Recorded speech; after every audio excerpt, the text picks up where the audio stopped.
La primera es la espondilitis anquilosante.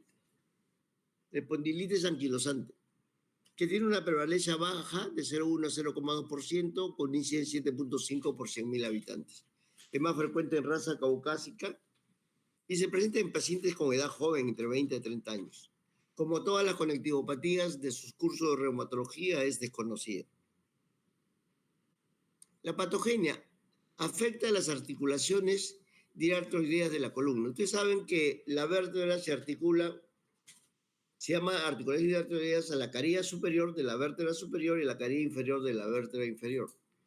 De esa manera tiene cápsula articular, pero no solo afecta la articulación, afecta a todos los tejidos blandos, tendones, ligamentos, cápsula articular, produciendo una inflamación crónica inicialmente y posteriormente produciendo cambios fibróticos que pueden llegar a la calcificación, incluso a la calcificación del disco intervertebral.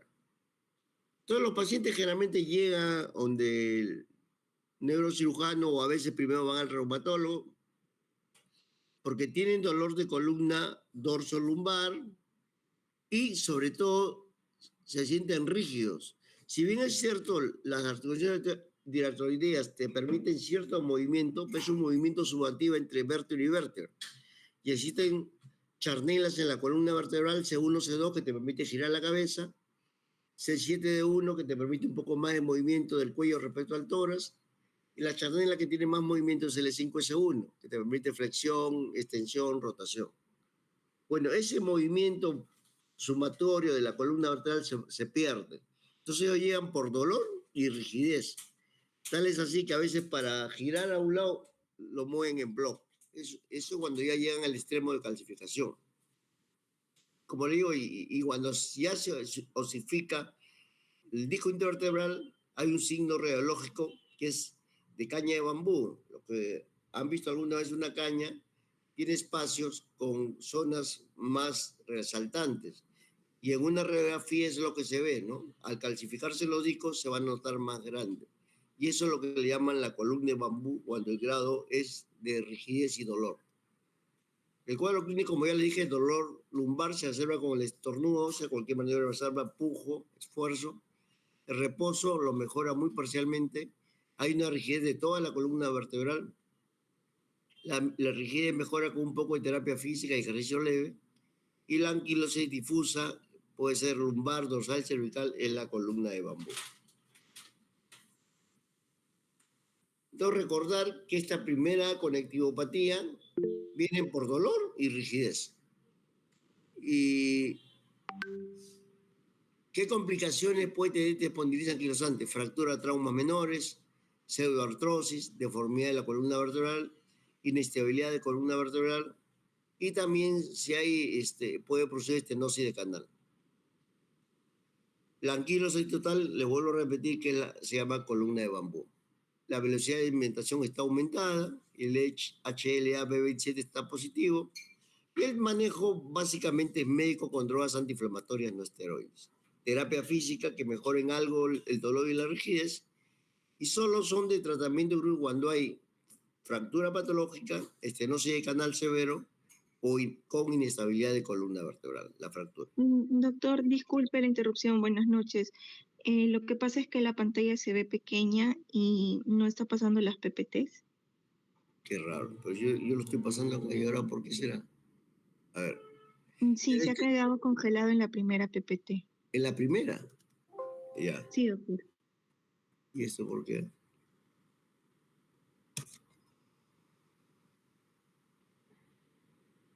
Si no tendría que pasarlo manual.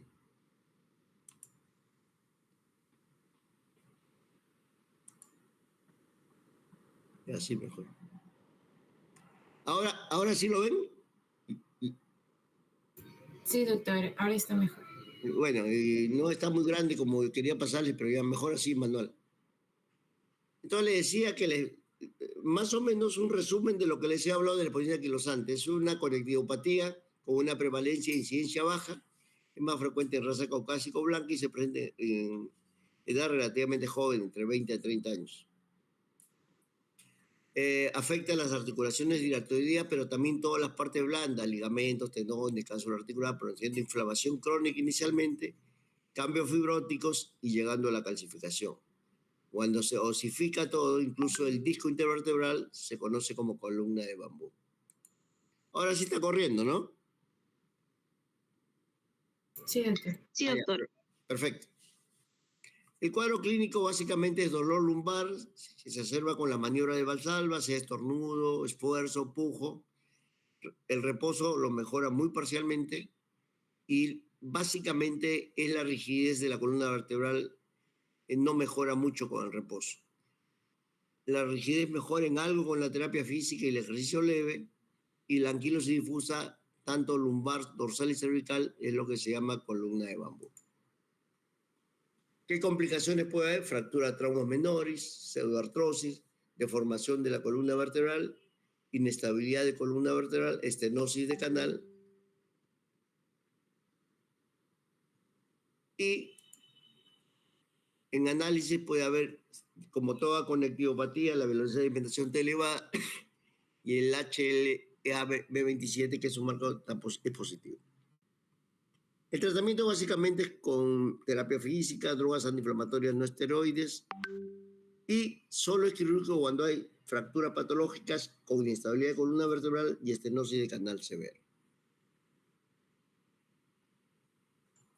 Otra conectivopatía que probablemente la han visto en forma más amplia en sus cursos de reumatología es la artritis reumatoidea. Y la artritis reumatoidea tiene que ver mucho con la columna vertebral. Como saben, es una enfermedad sistémica autoinmune que no solamente compromete las circulaciones, sino también hay compromiso pulmonar, etcétera, etcétera. Pero bueno, esa parte ya lo han revisado en su curso de reumatología.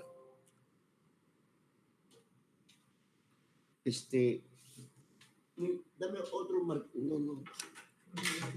No se ve esto. Se va a agotar la batería. Voy a dar otro. Ya está. Disculpe. Se estaba agotando la batería. Entonces, esta es una enfermedad autoinmune. El 1-2% de la población tiene artritis reumatoidea. Y el 85% de pacientes que tienen artritis reumatoidea severa y sobre todo de larga data, ¿no? Generalmente puede haber compromiso de columna vertebral.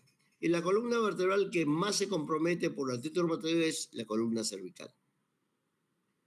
Y el tipo más frecuente, esto no se olviden porque puede venir pregunta, el tipo más frecuente es la subluxación C1, C2 o atroaxoidea. Ustedes saben que la primera vértebra es el atlas, no tiene cuerpo. Y el axis tiene la pulsión, entonces que actúa como un pivo para que giren ustedes la cabeza. Entonces, la complicación más frecuente por artritis reumatoidea de larga data es la subluxación atroaxoidea. ¿Y el paciente por qué viene? Realmente el paciente viene y le dice, doctor, yo tengo 20 o 30 años de artritis reumatoidea, incluso ya tiene deformación de las manos, las articulaciones que se van deformando. Pero yo podía agarrar mi vaso, podía agarrar mi cuchara o escribir. Y un tiempo esta parte se me cae el vaso, no tengo fuerza para agarrar la cuchara y tampoco ya no tengo fuerza para escribir. Entonces debutan con disparesia braquial, disminución de fuerza. Y eso es lo que los lleva primero al reumatólogo y probablemente el reumatólogo lo mande al neurocirujano.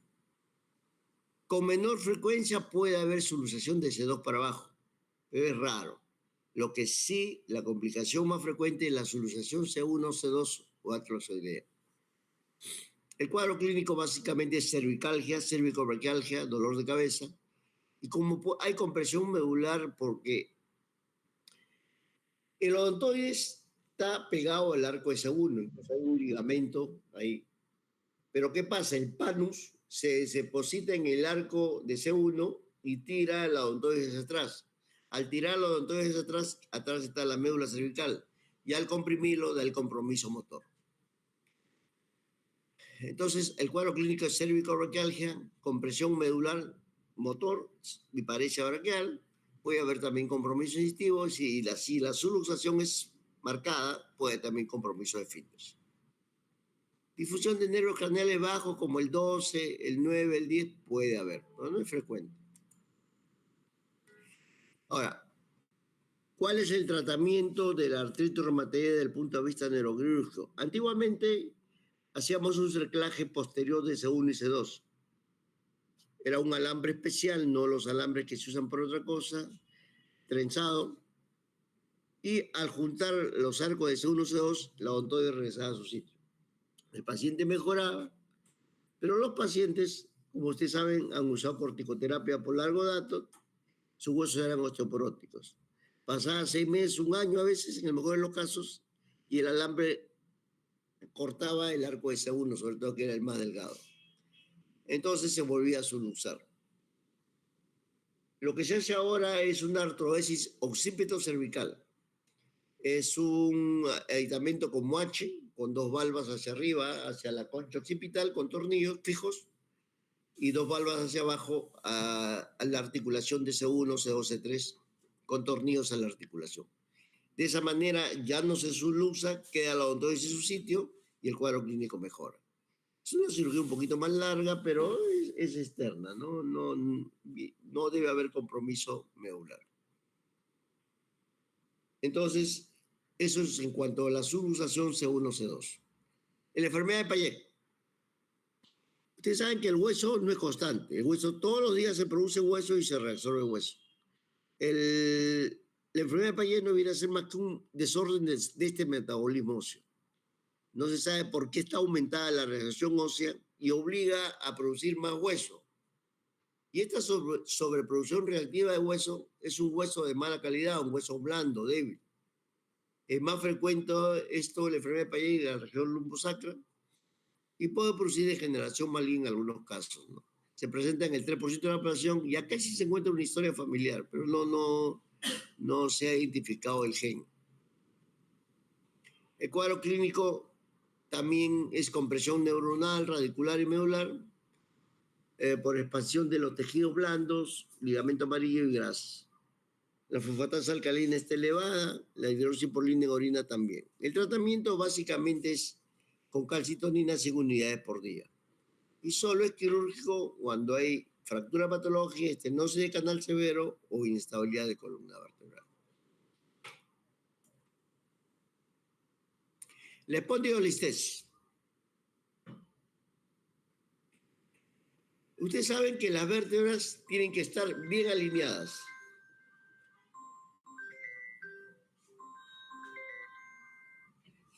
Las vértebras tienen que estar bien alineadas.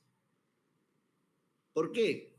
Porque entre vértebra y vértebra, el cuerpo vertebral alineado con el otro cuerpo vertebral, porque detrás de la vértebra está el canal vertebral. Y el canal vertebral aloja desde la columna cervical hasta la lumbar a la médula espinal, con sus raíces nerviosas. Entonces, cualquier desalineación, grado 1, 2, 3, 4 de esta, se llama listesis. Puede ser listesis anterior o posterior, pero se llama listesis. ¿Y qué va a hacer? Si es de poco grado, va a disminuir. Perdón, un ratito. Rojita, dime. Rápido, que estoy en clase.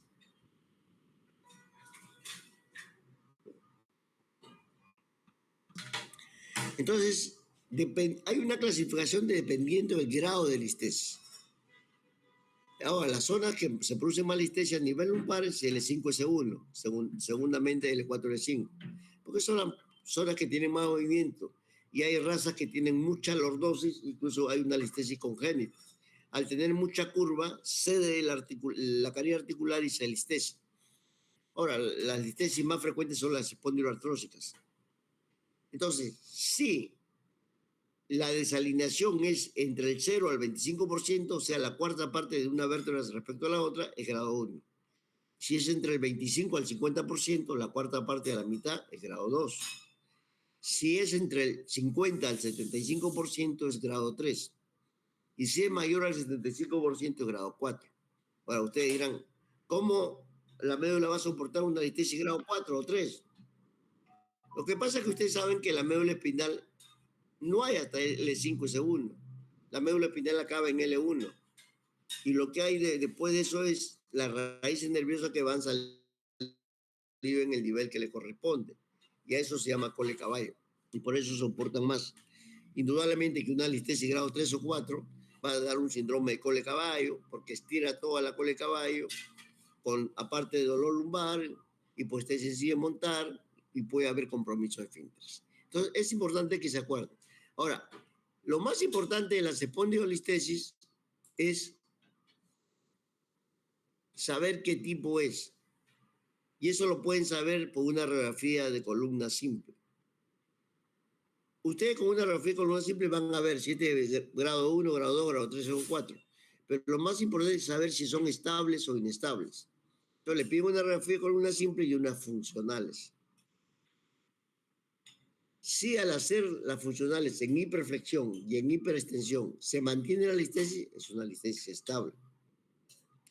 Pero si al hacer la hiperflexión aumenta la listesis o hacer la hiperextensión reduce o disminuye o desaparece la listesis, es una espondilolistesis inestable. El manejo es diferente. La espondilolistesis estable es manejo médico, terapia física, antiinflamatorios y hasta un corsé semirrígido lumbosaco.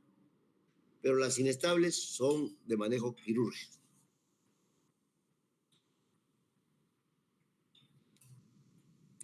Hay otro tipo de espondilolistesis, como ya le dije, congénitas, degenerativas son la mayor parte.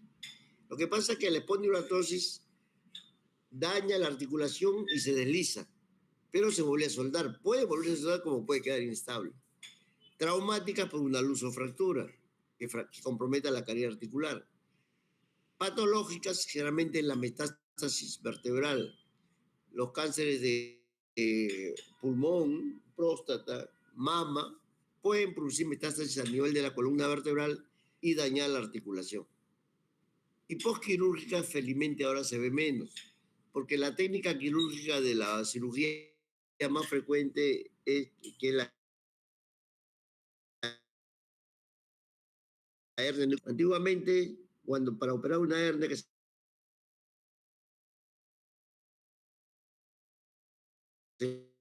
después ya no se saca toda la lámina, o sea, la lámina bilateral. Sabe que la vértebra tiene un cuerpo, dos láminas, apófisis espinosa. Todo ese arco posterior de las dos láminas de apófisis espinosa lo sacaba. Después se pasó a sacar la lámina de un solo lado, si la hernia comprometía más derecha o izquierda. Después se pasó a no sacar toda la lámina, sino la mitad de la lámina, de ese lado. Y eso se llama hemilaminectomía. Ahí yo aprendí a operar hernia. Cuando era residente se hacía hemilaminectomía. Y después con la ayuda del microscopio telelupas, ya no se hacía ni hemilaminectomía, solo se sacaba el disco. Y eso se llama disectomía con microscopio o con frontoluz. Telelupa, ¿no? Telelupa. Y eso es lo que se hace actualmente.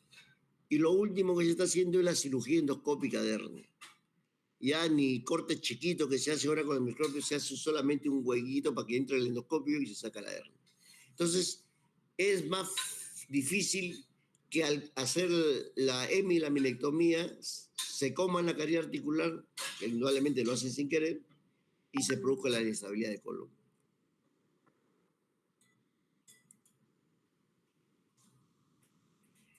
¿Cuál es el cuadro clínico de la espondilolistesis? Como le dije, dolor musculoesquelético, dolor radicular. Puede haber deformación en jóvenes cuando es más del 30%. Y si es más del 30%, o sea, un grado 2, puede haber claudicación neurogénica. ¿Qué es la claudicación neurogénica? Es el paciente que le dice, doctor, yo antes caminaba 5 cuadras, ahora camino 50 metros y me tengo que parar porque me falta fuerza en la pierna. Dolor lumbar y falta de fuerza. Que hay que diferenciarlo de la insuficiencia arterial, que es otro tipo de patología que no lo vemos nosotros, lo ven los cirujanos cardiovasculares. Generalmente cuando es por insuficiencia arterial, hay dolor también, pero no dolor lumbar. Hay falta de fuerza por dolor en las piernas, en los gemelos, porque al esfuerzo no llega la cantidad adecuada de sangre y les duele porque le falta sangre al músculo. Entonces, es diferente la claudicación neurogénica de la claudicación arterial. Indudablemente, si hay entre segundo y tercer grado, va a haber, como ya le dije, lesión de cola de caballo, y la radiografía de columna lateral y funcionales son las que nos van a decir si son estables o inestables. Ya les dije que las estables de manejo médico y las inestables quirúrgico. Y el tratamiento quirúrgico es la artrodesis posterior con tornillos transpediculares. Se pone tornillos a través de los pedículos, que ahorita lo voy a tener una vértebra, y se reduce la listesis, porque hay tornillo de listesis, se pone las barras y estabiliza. Luego vamos a hablar sobre la estenosis espinal. Por definición, ¿qué es la estenosis espinal? Disminución del canal vertebral. O sea, cualquier cosa que disminuye el canal vertebral se llama estenosis de canal. O sea, una listesis disminuye el canal vertebral, es una estenosis de canal espinal. Vamos a hablar primero de las estenosis cervicales. Que puede ser congénita, sí. A veces hay soldadura de 2 vértebras. Hace poco me he visto una joven en la clínica que tuvo su accidente de jugada, practica fulbito y se cayó y llegó con dolor cervical. Y en la radiografía sale pues que C2 y C3 están soldadas. Y en algo, en la parte posterior, le disminuye el canal vertebral. Pero bueno, ya venimos más por dolor, no hay fractura, nada. Una degeneración del disco intervertebral, el disco cervical, que produce una hernia del núcleo bulboso, también puede disminuir la estenosis de canal. La hipertrofia del hueso o de las partes blandas, de las láminas es hueso, partes blandas es el ligamento, sobre todo el ligamento amarillo, de las facetas articulares producen disminución del canal vertebral. La subluxación también, ya les he dicho. Y el cuadro clínico va a depender del nivel, compresión radicular o compresión medular. Hay dolor de cabeza, cervicalgia y sobre todo cervicobraquial. Y esto es para que recuerden cómo es una vértebra cervical. Les hablaba que toda vértebra, ¿no? Las cervicales solamente se diferencian un poco en la angulación de la apófisis espinosa y que la apófisis transversa tiene un agujero. Este es el cuerpo vertebral, esta es una lámina y esta es otra lámina. Esta es la caría articular superior y abajo está la inferior. Esta es la apófisis espinosa. Este es el canal vertebral. En este caso están esquemizando una hernia en el núcleo pulposo que disminuye el canal vertebral. Estas son las apófisis transversas, que a nivel dorsal están unidas a las costillas y a nivel lumbar no, están sueltas. Ahora, ¿por qué las apófisis transversas de las 7 vértebras cervicales tienen un agujero? Todo en anatomía tiene un motivo. Por ahí ascienden las arterias vertebrales, tanto derecha como izquierda, que son ramas de la subclavia, y que al unirse en la base en el cerebro, entran al cerebro, se unen las dos y forman en el dorso de la protuberancia la arteria basilar. Y la arteria basilar se va a ir, sus terminaciones nerviosas van a ser la cerebral posterior, la cerebelosa superior, la cerebelosa anterior inferior y la cerebelosa posterior inferior. ¿Y para qué están estos? Para irrigar todo lo que sea la circulación posterior. Ustedes saben que, les repito, Omar, porque esto ya lo han visto en sus clases probablemente, la circulación cerebral tiene 2 circuitos, circulación anterior y posterior. Estas arterias vertebrales forman la circulación posterior. Esta es una resonancia de una estenosis de canal. Acá tú ves un canal vertebral normal y acá también. Y ves cómo se va estrechando. La idea de tratar el estenosis de canal cervical es diferente a la estenosis de canal lumbar, como vamos adelante. Porque acá todo es médula. Cualquier cosa que disminuye el canal vertebral puede producir una mielomalacia. Y la mielomalacia ya es irreversible. La falta del daño cervical que se produzca por esa mielomalacia es irreversible. Entonces, uno tiene que tratarlo antes de que se produzca eso. Lo que hay que evitar es la mielopatía cervical, el daño definitivo. Es la causa más común en mayores de 55 años. Se presenta con el 30% o más de estrechamiento o disminución del canal cervical. Por compresión, les voy a repetir, de la barra espondilótica, el ligamento amarillo hipertrófico. Hay un isquemia vascular y esto produce un trauma local en la médula que da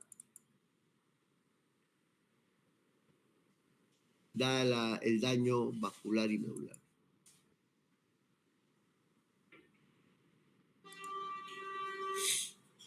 ¿Cuál es el cuadro clínico? Dolor cervicorbaquial o radicular, le llaman algunos, dolor que va del cuello a ambos miembros superiores.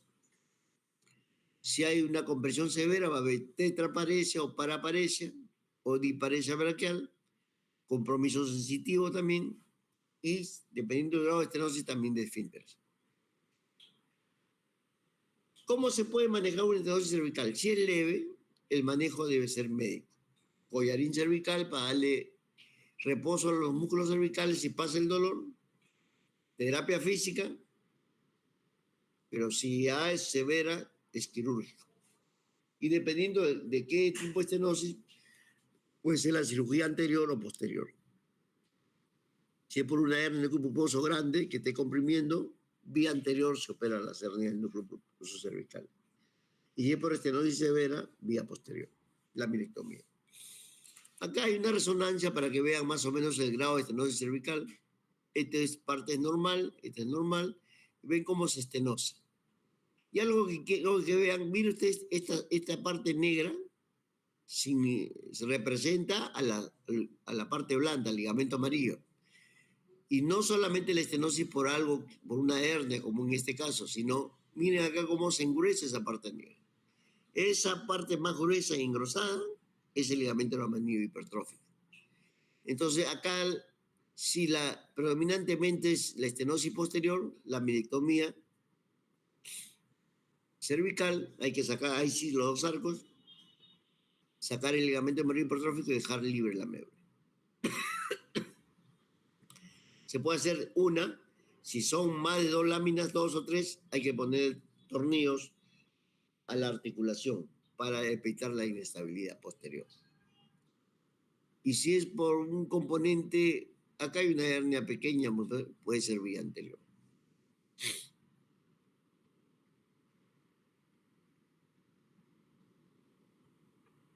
Acá, por ejemplo, ¿ves? Acá hay una hernia que está comprimiendo la parte anterior. Atrás hay, pero muy poco, que es este caso. Entonces, cuando es hernia, el tratamiento es vía anterior. Una incisión por el pliegue del cuello, con la disección es prácticamente roma, solo se corta el músculo platisma y luego se diseca a disección roma, realmente es con los dedos, ¿no? El esófago hacia afuera y el paquete, hacia adentro y el paquete de músculo nervioso que late hacia afuera. Y se llega rápidamente a la parte anterior. Se hace con un radiológico, si queremos C5, C6 o C4, C5, para sacar dicha hernia. Ahora, ¿cuándo operar? Siempre ha sido el gran lema. Es muy controversial. Cuando uno dice cuando fracasa el tratamiento médico o conservador, que es collarín, terapia física, se le da un promedio de 8 semanas o 2 meses. Pero si la clínica es persistente y la disparesia aparece con signos radiculares, es mejor la cirugía. O sea, por ejemplo, un trabajador de construcción civil que, aunque ahora ya no cargan tanto como antes sus latas al cuello, que ha estado trabajando y viene por dolor cervicorbaquial intenso, se le dio manejo médico, no mejora. Y al examen clínico ya hay compromiso sobre todo de reflejo bicipital o tricipital, y falta, por ejemplo, le dice haga la pinza, no hay fuerza, ese es compromiso de 5 de 6, es mejor operar antes que haga un daño definitivo. Hacen su laminectomía descompresiva, si es 3 lesiones con tornillos a la articulación, el paciente en un mes, mes y medio está regresando a trabajar.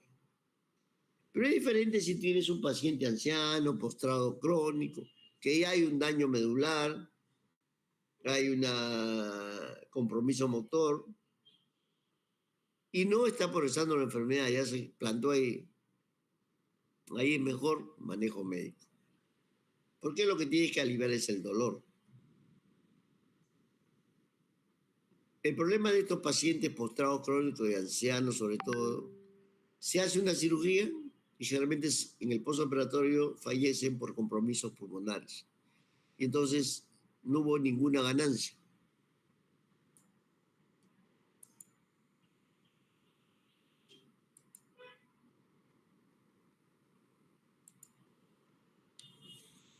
Entonces, candidatos a cirugía, mielopatía progresiva, pero que no tengan daño todavía, funcionalmente significativas pero estables, pacientes con dolor intenso que no mejoren, buen estado general y sin riesgo quirúrgico alto. No candidato a cirugía, mielopatía establecida, pero que ya no progresa. Si la relación médula es más del 50%, se considera que ya hay una atrofia medular. No vale la pena hacerle nada quirúrgico, ni la minectomía. ¿Y cómo se ve la mielopatía? En T2 se ve una hiperseñal. La resonancia tiene varias cosas que ven T1, T2. En T2 van a ver una señal hiperintensa, significa que hay un daño medular. Pacientes crónicamente enfermos, ancianos, en mal estado general, no vale la pena cirugía. Solo collarín y rehabilitación y analgésico. El tratamiento quirúrgico depende de cuál es. Si es una estenosis posterior, la minectomía es compresiva. Si es vía anterior, lo de la cirugía de hernia. Ahora, la cirugía de hernia es sacar el disco, se pone un disco sintético con hueso sintético para que haya artrosis y una placa de metal para que quede estabilizado. Ahora han aparecido unas anclas como ganchos que no hacen relieve, porque a veces algunos pacientes sienten un fastidio cuando pasan sus alimentos, cuando le poníamos esas placas anteriores. Pues es lo que había y ofrecía la... Y también salió de una casa que ya parece que se va, el Ceropec, que no hacía relieve y sus tornillos iban angulados al cuerpo superior y al cuerpo inferior. Entonces, vía anterior es la disectomía con estabilización o artrosis anterior y vía posterior la adenoidectomía. Esto es lo mismo. Y lo que le he dicho, disectomía más injerto, más instrumentación por vía anterior. Por vía posterior o solo disectomía, igual tienes que ponerle estabilizar porque sacas el disco y se destabiliza. Y si es hipertrofia del lío, la minectomía. Ahora, algunos casi no hacen. Yo he visto una vez, o más 2 veces creo que he hecho, la laminoplastía. ¿Qué es la laminoplastía? Es más estético. Por ejemplo, sacas 3 láminas. Más importante es poner los tornillos a la articulación que devolver el arco posterior. Pero ahí tienes que sacar las 3 láminas en bloque con craniotomo. Sacas todo, el descomprime, el ligamento amarillo, todo queda libre y le vuelves a poner el arco posterior con alambres. Simplemente para que no quede, no se nota, no queda nada. Pero eso ya es estético más que nada. Entonces, el factor más importante para una elección quirúrgica es seleccionar al paciente adecuado. Porque si no va a ser una cirugía que le va a traer más problemas.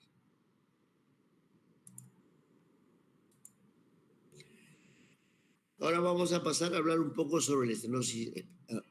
Es lo mismo por definición. Ya no es estenosis cervical, sino ahora estenosis lumbar. La mayor causa de estenosis lumbar es por espondiloartrosis. Hipertrofia del ligamento amarillo, hipertrofia de las caries articulares, hipertrofia de las barras espondiloartrósicas. Entonces, este es un estenosis secundario cuando hay cambios degenerativos. Hipertrofia del ligamento amarillo, hipertrofia de láminas, aumento de indudablemente si hay una espondilolistesis va a haber disminución, ya les dije. Es más común en L4, L5 y L5 segundo. Y también, si la estenosis severa va a haber claudicación neurogénica o claudicación espinal, que ya le dije que es el paciente que dice, doctor, yo antes caminaba 1 kilómetro, ahora camino 50 metros y me tengo que parar por dolor y falta de fuerza. El diagnóstico se hace con resonancia. Antiguamente lo hacíamos con mielografía, pero ahí tengo una foto de mielografía para comparar. Si solamente la estenosis es leve a moderada, puede ser manejo médico. O sea, si solo hay dolor, eso con terapia física, y indudablemente el antiinflamatorio va a mejorar. Pero si la estenosis es severa, es tratamiento quirúrgico. Y eso lo va a dar el cuadro clínico, si hay compromiso radicular. También hay infecciones en columna, indudablemente. Hay infección piógena. Cuando se infecta el cuerpo vertebral es la espondilitis o osteomelitis. Y los gérmenes más frecuentes que infectan la espondilitis es la fiebre marta o bartonella y la salmonella o tifoidea. Pero el cuadro más doloroso, justamente ahorita, es la discitis. ¿Y qué es la discitis? La infección del disco intervertebral. Da un cuadro con dolores intensos, el paciente grita, no puede moverse porque refiere dolores intensos, con contracturas espasmódicas. Y hace poco tenía un caso en la clínica que después de años yo siempre pensaba que solo las espondilodiscitis eran infecciosas, porque eso es lo que se manejaba. Pero gracias a la endoscopía vertebral hicimos una biopsia. Y salió TB. Era una espondilodiscitis TB.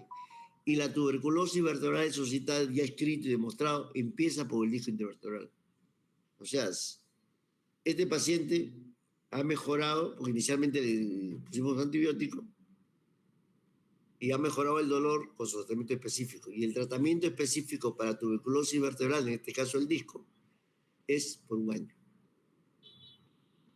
Y ahorita tengo un conocido en el hospital también que ha venido por eso, por un dolor intenso, y en la resonancia, sin ningún contraste, se da una espondilodiscitis o infección del disco. Le hemos hecho biopsia el viernes, hay que ver qué sale. Si es bacteriano, aunque a mí me parece que es bacteriano, porque por dolor lumbar el paciente se iba a hacerse en estas clínicas del dolor, no sé qué le han hecho, infiltraciones, todo, de repente no había una buena acecha y es bacteriano. Más fácil porque el tratamiento es más corto. Puede llegar también las infecciones a la columna vertebral lumbar por vía hematógena, por traumas abiertos sobre todo, o postquirúrgicos. Como toda cirugía o todo procedimiento quirúrgico puede infectarse en el postoperatorio. Hay dolor, contractura muscular y compresión radicular. Si hay compresión medular, de repente hay que darle tratamiento antibiótico y hacer tratamiento quirúrgico con descompresiva. Pero básicamente el tratamiento para las infecciones es médico, con antibióticos. De preferencia las espondilodiscitis, no cirugía. Hay otra infección, lamentablemente, que ya les dije, muy frecuente en la columna vertebral, sobre todo en la región dorsolumbar, que es el mal de Poco. Eso es algo que me perdió en la clínica. ¿Por qué el disco L5-S1? Ya estamos acostumbrados a que el mal de Poco o tuberculosis vertebral se llama a nivel dorsolumbar de 2, L1. Pues esas son las cosas que aparecen y se aprende. Por eso nunca dejamos de aprender. En paciente hay dolor, puede haber compresión medular, compresión radicular, y el tratamiento básicamente es específico. Para columna vertebral o tuberculosis vertebral es 1 año, con tratamiento cuádruple. Y quirúrgico, solo cuando hay estenosis canal severa o luxofractura. Si bien es cierto, la tuberculosis vertebral empieza por el disco, secundariamente daña el cuerpo, daña la articulación y puede producir luxofractura patológica. Y lo bueno que la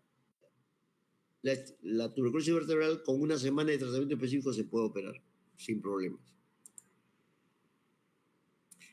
Ahora vamos a hablar un poco de la HNP cervical, que antes más o menos hablamos. Ustedes saben que las raíces salen a nivel del pedículo, C1 entre C1 y C2, C2 entre C2 y C3 y así sucesivamente. Entonces, cuando hay una hernia cervical y dependiendo del grado de compresión, puede haber trastorno motor y trastorno sensitivo. Y si hay trastorno motor y es grande, también puede haber trastorno de esfínteres, como ya le he dicho. Y cuando hay compromiso motor, hay lo que se llama el síndrome piramidal o de vía motora. Queda eso, hiperreflexia, aparte de disminución de fuerza, hiperreflexia, y puede aparecer los signos característicos del signo de Babinski. El Babinski, que no viene a ser más la estimulación del plantepié y hay dorsiflexión de los dedos del pie. Pero también hay otro reflejo que aparece en la mano, el Hoffman. Al agarrar el medio y estirarlo, al flexionar la falange, el dedo gordo se mete hacia adentro. También es un equivalente de daño de la vía piramidal. Entonces, para recordar más, si hay compromiso radicular C5, C6, el reflejo bicipital va a estar disminuido. La hipoestesia en la parte externa y región radial del brazo, y la pinza va a haber disminución de la fuerza. C6 y C7, el reflejo tricipital va a estar disminuido.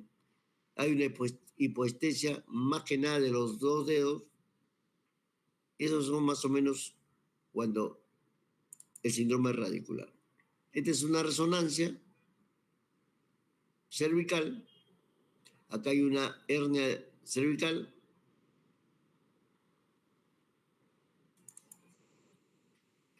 El diagnóstico básicamente es con resonancia. Y el tratamiento es, felizmente, en un 90% es de manejo médico. Mejora el dolor, mejora la cervicoverquialgia. Si no hay compromiso radicular, solo dolor, manejo médico. Y el 10% restante es quirúrgico. Uno, cuando falla el tratamiento médico, que ya les dije, o cuando hay déficit radicular. Si hay compromiso motor, falta de fuerza, es mejor la cirugía. Pero si no hay déficit radicular, la pinza está bien, la dorsiflexión de los dedos, la apertura de los dedos, hay fuerza, y solo hay dolor, manejo médico. Pero si a pesar del manejo médico no mejora en 8 semanas tampoco el dolor, puede hacerse quirúrgico. Entonces, cuando hay déficit radicular, sí es quirúrgico. Bueno, ahora entramos a la parte de lumbalgias. Casi, como quien dice, la razón de la clase, la hernia de pulposo.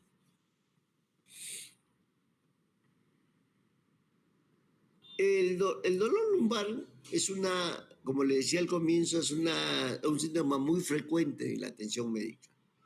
Es la causa más común en personas alrededor de 45 años.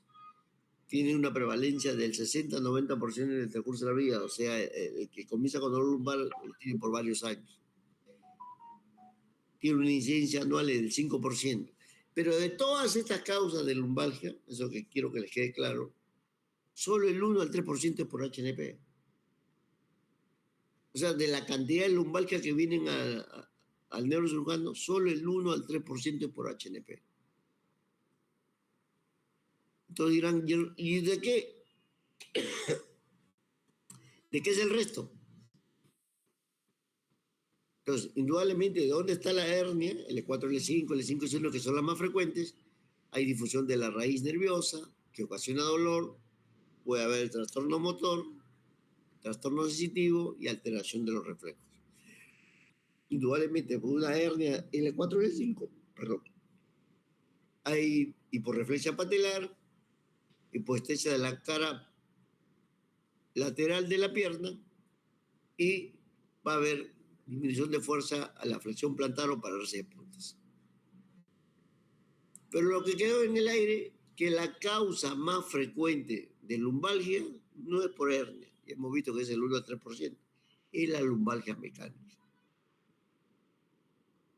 Y eso hay que tenerlo muy en cuenta. El problema es que ya es cuestión del neurocirujano, ¿no? Los neurocirujanos jóvenes, todos lo quieren operar. Pero ellos saben que no se debe operar. Dinero. Y yo prefiero dormir tranquilo y no operar por gusto a un paciente. Porque puede ir bien, total, no le he hecho nada al sacarle la hernia. Pero si la causa de su dolor era lumbalgia mecánica y no era la hernia, el paciente nunca va a mejorar y lo va a seguir mañana, tarde y noche. Entonces, la forma más común de lumbalgia es la lumbalgia mecánica. Y es ocasionada por fatiga muscular del músculo y los ligamentos. Queda contractura y da dolor. Ahora, ustedes más o menos en la clase son alrededor de 25 o 30, creo, ¿no? Supongamos que todos los que están escuchando la clase, ninguno ha tenido dolor lumbar ni tiene sintomatología lumbar. Ustedes están alrededor de 25, 26 años. Si yo les hago una resonancia a todos, un 40% van a tener discopatía. Porque el disco, alrededor de los 30 años, se deshidrata. Pero eso no significa que necesite cirugía. Y ahora les voy a mostrar. ¿Y qué es la deshidratación? Pierde el brillo, la función que tiene el disco intervertebral de absorber fuerza. Cuando absorbe presión para soportar el peso que cargues, se hidrata. Y cuando no, se deshidrata. Esa función bioquímica la va perdiendo alrededor de los 30 años. ¿Y qué es la traducción por resonancia? Se ve un disco negro deshidratado. Y inicialmente hay lo que se llama una protrusión anular, le voy a enseñar, pero eso no significa que necesite cirugía. Entonces, si yo, el 40% de eso lo tienen ustedes y lo opero, pero la causa de su dolor no es eso, sino es la lumbalgia mecánica, indudablemente nunca van a mejorar. ¿Y qué es la lumbalgia mecánica? O postural o síndrome miofacial. Contractura espasmódica de los músculos para vertebrales lumbares, ligamentos. Y eso, al contracturarse, produce irritación de la faceta articular y produce más dolor. Porque hay un nervio de la faceta articular que produce, cuando se irrita, también da dolor.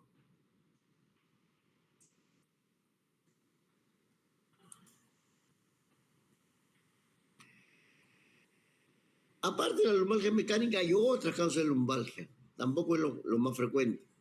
Las neoplasias de retroperitoneo. Las metástasis vertebrales también producen lumbalgia. Pero sobre todo hay que tener en cuenta los tumores retroperitoneales, sobre todo el cáncer de colon. Las congénitas, sobre todo la escoliosis, el quiste de los dedos necesariamente puede producir dolor lumbar, pero finalmente son chicos. Los hemangiomas, si es total del todo el cuerpo vertebral. La claudicación vascular, que ya les dije cuál es la diferencia entre una insuficiencia arterial y una claudicación neurogénica. Y aunque no lo crean, los aneurismas de aorta o de ilíaca primitiva también producen lumbalgia, referido. Las infecciones que hemos hablado, la osteomelitis, la disitis, el acceso epidural, subdural.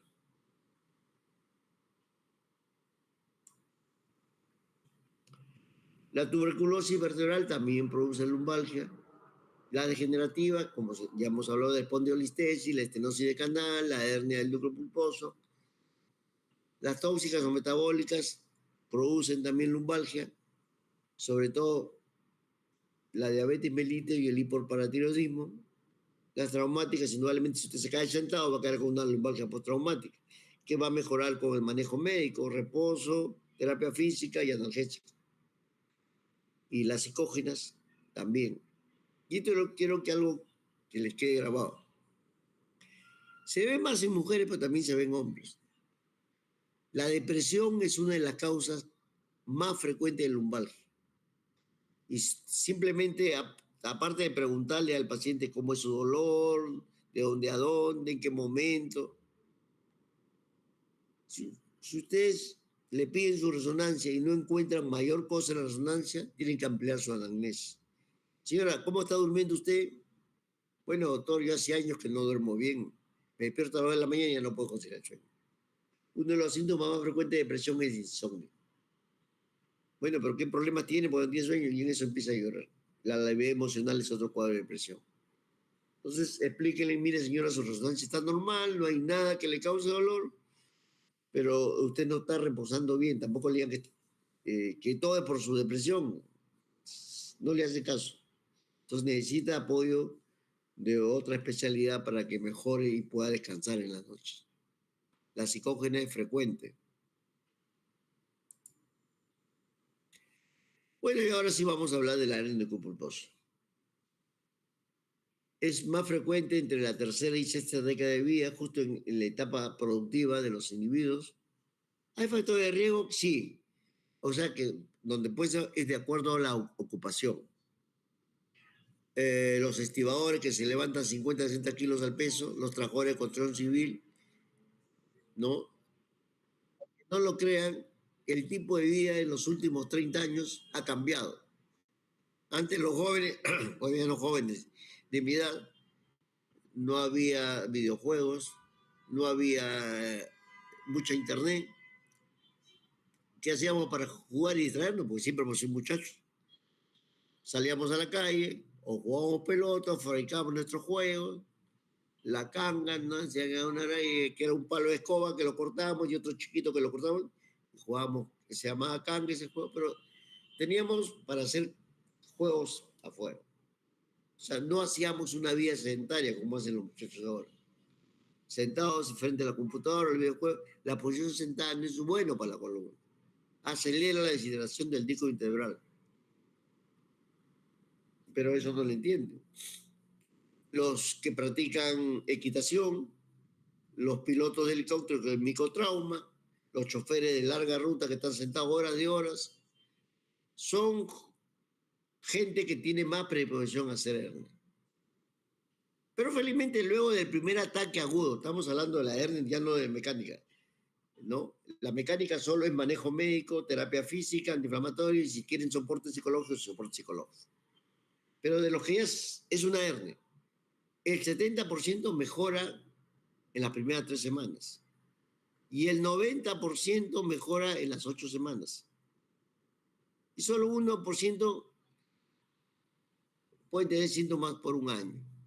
La hernia necropulposa es una enfermedad que le cuesta a cualquier sociedad productiva, ¿no?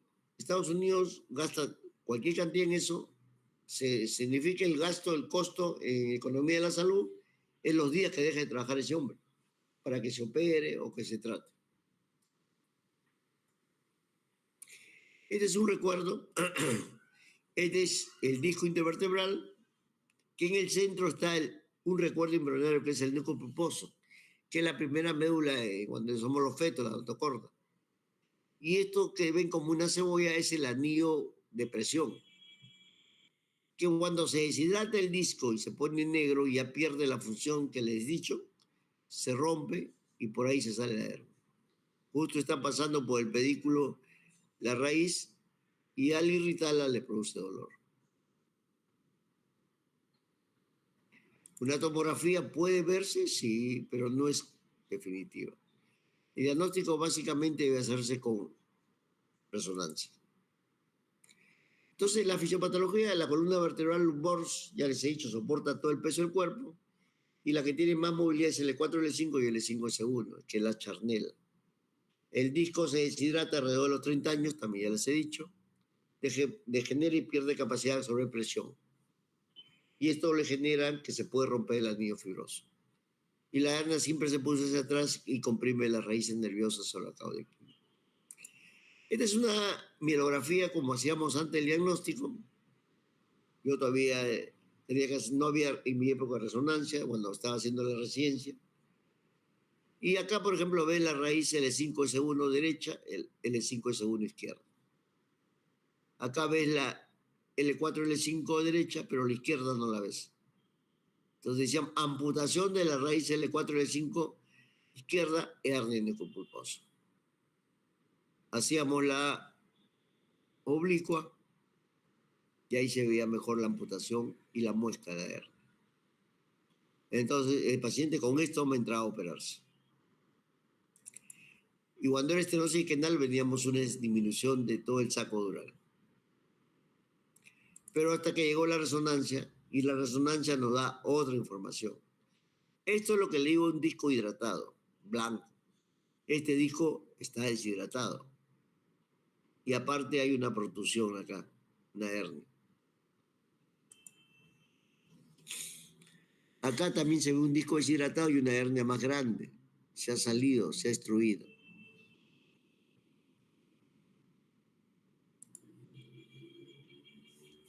Ustedes se preguntarán por qué siempre la hernia va hacia atrás y no hacia adelante. Es por cuestiones anatómicas. El ligamento longitudinal posterior no tapiza toda la parte posterior del disco, sino el medio. Entonces el disco, por donde no hay, por ahí se va a salir. Cuando quiere salir, se va donde, o pueda menos presión. Ese es uno. Dos, porque la altura del disco intervertebral no es pareja.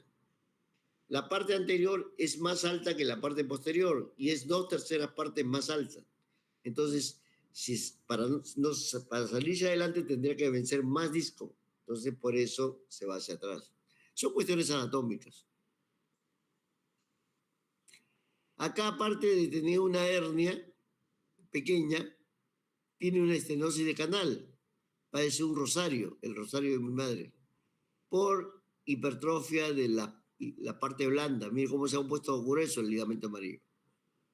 Entonces, a veces el paciente tiene que ser operado por vía una disectomía y hay que hacerle también vía posterior. Entonces, este es un esquema más o menos cómo se rompe la anillo fibrosa, cómo sale la hernia e irrita. Eso produce congestión vascular, se desencadena el proceso inflamatorio del dolor y se produce el cuadro clínico. Ahora, como le dije, la mayor parte que tiene hernia, ya es hernia, no es lumbalgia mecánica. Estamos hablando de la hernia. Solo se opera en dos condiciones: dolor intratable y déficit radicular. ¿Y qué es dolor intratable? Digamos, la mayor parte ha visto que mejoran en su primer ataque. Y si tú tienes cuadros agudos que te tumben a la cama de 3 a 4 al año, no necesitas cirugía. Con manejo médico te reintegra a trabajar y pasa el dolor. Y me acuerdo mucho, mi esposa, por ejemplo, cuando era pediatra joven, hizo cuadro de lumbalgia. Y era discopatía con pequeñas hernias. No se operó y ahora es su vida normal.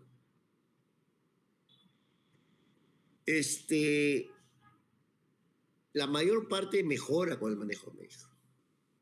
¿Y qué es dolor intratable? Que tú hagas un cuadro agudo, te recuperas al intro y a las 15 días haces otro cuadro agudo. Puedes recuperarte y pasa un mes y otro cuadro agudo. Entonces, ese paciente nunca se puede reintegrar a su actividad normal. Ese es dolor intratable. Ese tiene que ser operado.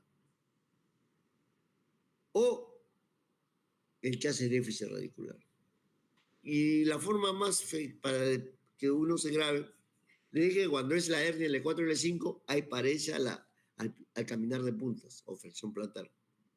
Y cuando es L5 y segundo, hay pareja a caminar de talones. Este señor que está con cuadros, si mejora, todos los días, si quiere, o interdiario, camine de puntas y camine de talones. El día que usted al caminar de puntas se le caiga el pie, ya está apareciendo un déficit radicular. O al caminar de talones caiga la punta del pie, está apareciendo. Ahí debe operarse.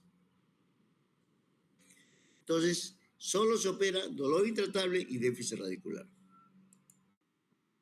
Esta es otra resonancia con deshidratación y hernia.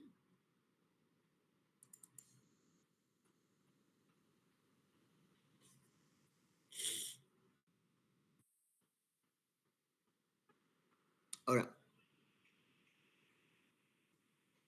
generalmente el dolor que se hace crónico, hay un dolor que le llaman dolor neuropático o causálgico. Toda raíz nerviosa tiene un componente motor y sensitivo, pero la rama sensitiva del nervio radicular tiene conexión con esta cadena simpática. Entonces, el dolor neuropático lo describe el paciente como un dolor profundo, quemante. No me duele afuera, no me siento profundo, como no lo podría definir como es un dolor urente, quemante. Cuando tengan esos cuadros, no solo le van a dar antiinflamatorios y relajantes musculares, tienen que darle antineurítico. Bueno, realmente se le pone ese nombre de antineurítico. El primer antineurítico más conocido es la carbamazepina, que es un antipilíptico. Después salió el gabapentin, también salió como tratamiento puro para la epilepsia, y se usa como antineurítico. Y el último es la pregabalina.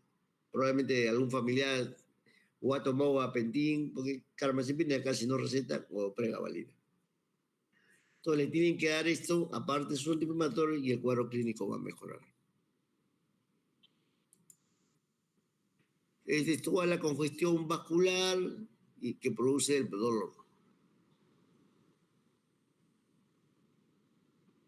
Tiene que ver mucho la somatotopía, porque ya hemos hablado hernia L4, L5, y por reflexia patelar o rotuliana, dificultad de la dorsiflexión del pie, hipoestesia externa, la cara externa. L5S1 es la cara posterior y lateral interna, la hipoestesia, hiporreflexia aquilia y dificultad para caminar de talones por paresia de la dorsiflexión. Una cosa es flexión plantar y dorsiflexión. Entonces, con clínica uno puede tener más o menos el nivel de lesión antes de hacer la resonancia. Pero a veces es difícil, sobre todo cuando hay una hernia grande, ha roto todo el anillo y se ha salido. Eso se llama extruida. Y no solo extruida, migrada. Puede salirse e irse hacia abajo o irse hacia arriba. Entonces, si se va hacia abajo, es una L4, por ejemplo, va a dar sintomatología del L4, L5 y del L5 L1. O si se va hacia arriba, va a dar sintomatología del L4, L5 o L3, L4. Entonces, a veces ocurre eso. El cuadro clínico, ya le hemos dicho, lumbalgia, dolor lumbar irradiado al miembro inferior donde esté la hernia. Eso se llama ciática, ¿no? Dolor en cadera, el muslo, pierna.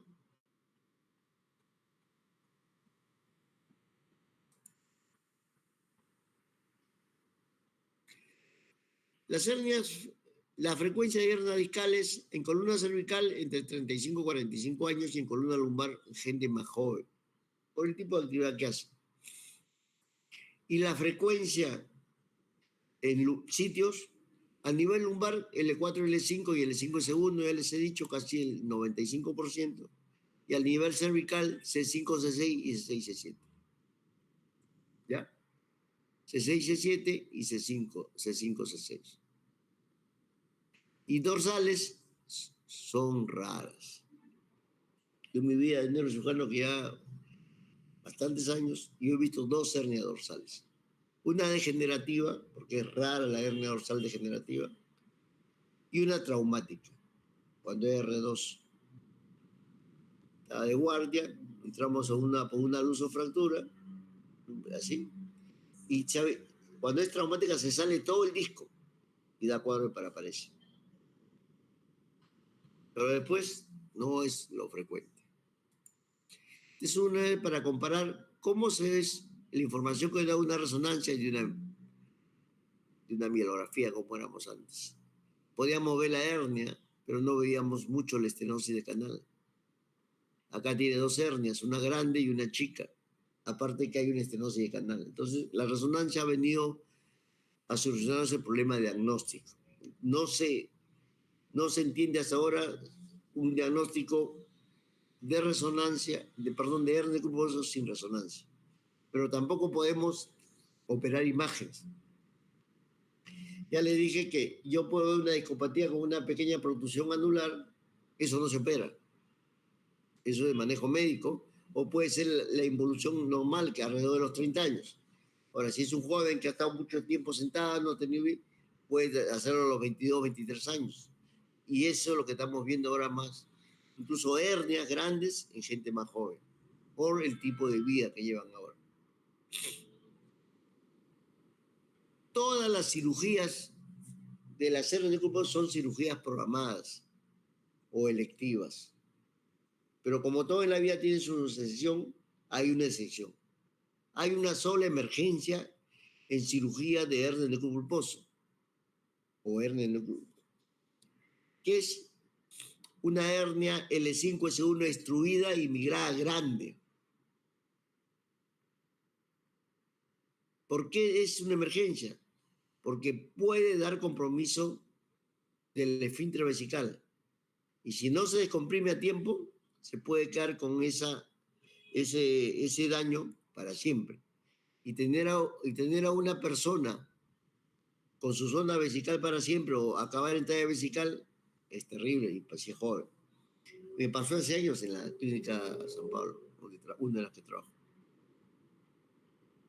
Llegó un ingeniero, 30 y tantos años, con dolor lumbociático. Hicimos resonancia.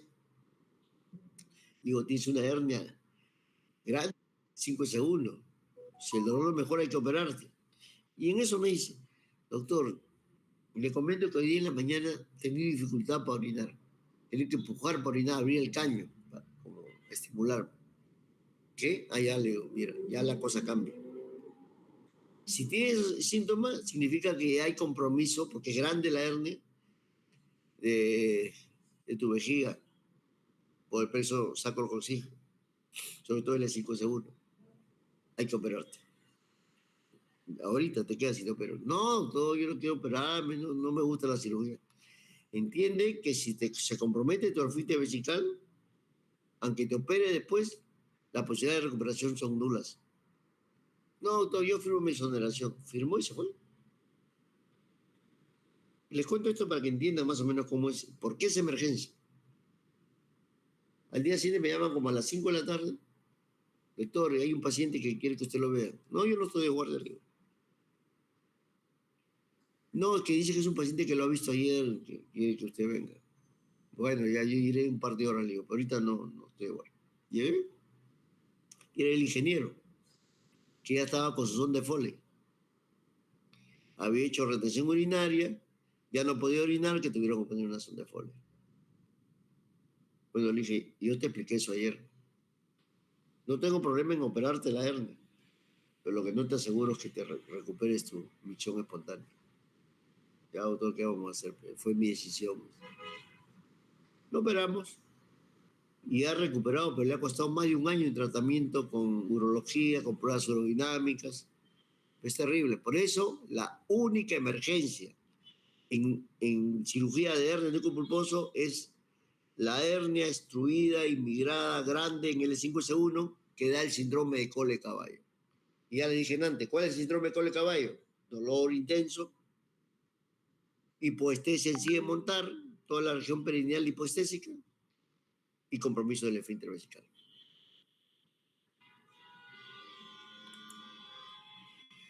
¿Cuál es la clínica? Columna lumbar recta o escoliótica, adopta una postura escoliótica antálgica, se pierde la lordosis, el signo de Dandy es positivo, si golpea la espina, hay un gran espasmo muscular que te lleva a la escoliosis antálgica, limitación funcional por dolor. El signo de la CE no viene a ser más que el más conocido. Echado al paciente le levantan el pie, un pie primero, y va a gritar de dolor apenas levantan 3, a los 15, 20, 30 grados. Pero si es más de 60 ya no tiene valor, falta de ejercicio. El signo de Patrick pliega los dos pies hacia atrás y le va a doler la región lumbar. Entonces, lo vamos a repetir, L4, L5, reflejo patelar disminuido, en L5S1, reflejo aquileo disminuido. En L4, L5, sobre todo L5, en la raíz L5, disminución al caminar de puntas. Y en S1, disminución al caminar de talones.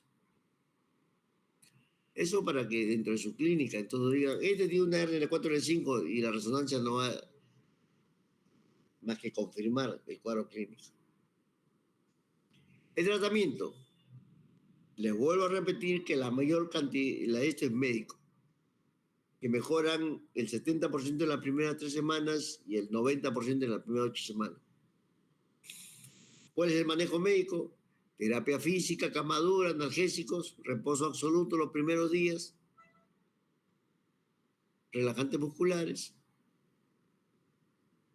Y si no mejora después de las 8 semanas o 3 semanas, dicen algunos, cirugía. O si hay déficit radicular, falta de fuerza.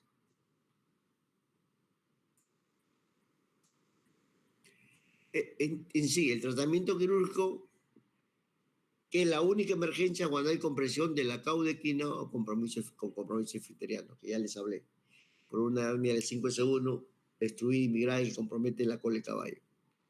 Que se confunde mucho con los tumores de filum terminal, que también dan compromiso esfiteriano. Entonces, siempre hacer esa diferencia. Puede ser un tumor del filum y no tiene hernia. El manejo a la final es lo mismo, pero el tumor del filum terminal tiene que ser otro abordaje.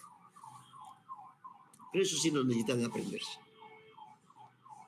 Cuando hay compromiso neurológico radicular, falta a caminar de puntas o de talones, cirugía. Cuando la ciática con el manejo médico no mejora por más de un mes, cirugía. O hay dolor intratable, que ya le dije que es. ¿Por qué? Porque la recurrencia del dolor incapacita su actividad diaria. ¿Qué complicaciones tiene la cirugía? Felizmente, como toda cirugía, tiene complicaciones. ¿Lesiones de estructuras neurales? Sí, está reportada en la literatura. Felizmente yo nunca la he tenido. Hay una pinza que se llama Kerrison, que muerde el huesito, sobre todo antes cuando hacíamos semilámina. Ahora se puede seguir usando para hacer un poquito de foraminotomía. Pero algo que tienen que entender los neurocirujanos, hay como algodón prensado el cotón, que cuando ves tú la raíz, lo pones ahí para cubrirla. Lo que pasa es que casi la comida es a ciegas. Y si no separa la raíz, al momento de comer el huesito que quieres para ampliar la salida por donde sale la raíz, el foramen, puedes llevarte la raíz. Y está reportado. Una raíz sale como fideo, dice una raíz nerviosa. Lesiones de grandes vasos también. El disco no tiene más de 2.4 centímetros. Felizmente ahora no se curetea, pero hasta ahora hay neurocirujanos que curetean. Entonces saca la hernia y de ahí mete la cureta y curetea. Si tú eres muy efusivo y te metes más de 2.4 centímetros, por ahí está pasando la ilíaca primitiva. Y si la dañas, es una catástrofe. En el servicio nunca ha pasado, pero llegó un paciente que estaban operando en el Sabogal.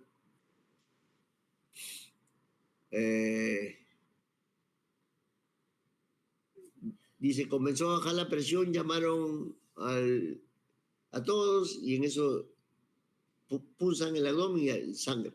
Entonces llamaron al cirujano cardiovascular, que era una mujer, estaba todo lleno de sangre y lo que había lacerado la ilíaca primitiva. Lo único que se pone un clan en la proximal y distal para que no siga sangrando. Y cerrado, ya nos sacaron la hernia, indudablemente evacuaron la sangre, le pasaron sangre, le estabilizaron y lo trajeron al Rebagliati. Trajeron al Rebagliati, entró el cirujano cardiovascular del Rebagliati, reparó la ilíaca primitiva, pero todo ese tiempo que ha pasado de que ha venido, ha entrado, todo, más de 24 horas creo, perdió esa pierna. Ya hizo necrosis, mucho tiempo sin irrigación, tuvieron que amputarle esa pierna. Después de todo ese drama que vivió el paciente, llegó recién al servicio para operar el hernia, porque no lo habían operado. Entonces sí existe compromiso de vasos importantes, más que la aorta, más en la ilíaca primitiva. Infecciones, como toda cirugía, espasmo, ahora que la cirugía es menos, mínimamente invasiva, endoscópica, menos espasmo. Porque parte de la cirugía antes era disecar el músculo paravertebral lumbar de la lámina para poder entrar. Ahora no, casi no se hace nada. Indudablemente la lavaditis también es menos frecuente. Y la estenosis de canal lumbar también es menos frecuente. Lo que pasa es que todos no tenemos el mismo poder de cicatrización. Entonces, sobre todo en pacientes reoperados, cuando entramos, existe lo que se llama el granuloma cicatricial. Así como hay cicatriz queloide en la piel, igual la granulación de toda esa parte que se había divulsionado se forma como una fibrosis. Entonces, ese es el granuloma cicatricial, que salieron espuma para evitar, pero era relativo. Eso producía una estenosis de canal. Pero todo esto que hemos conversado tiene que ver con la elección de la primera cirugía.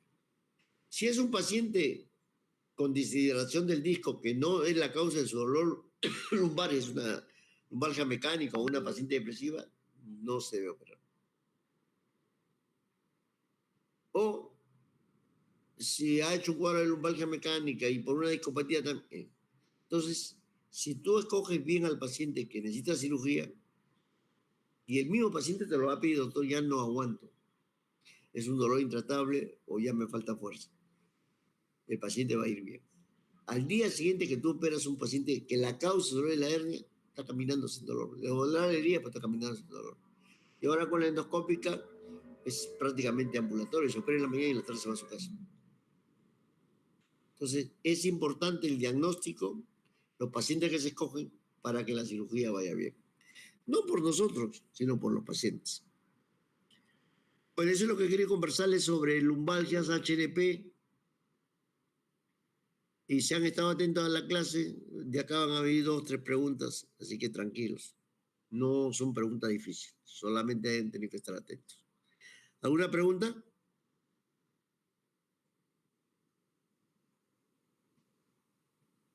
¿Alguna pregunta?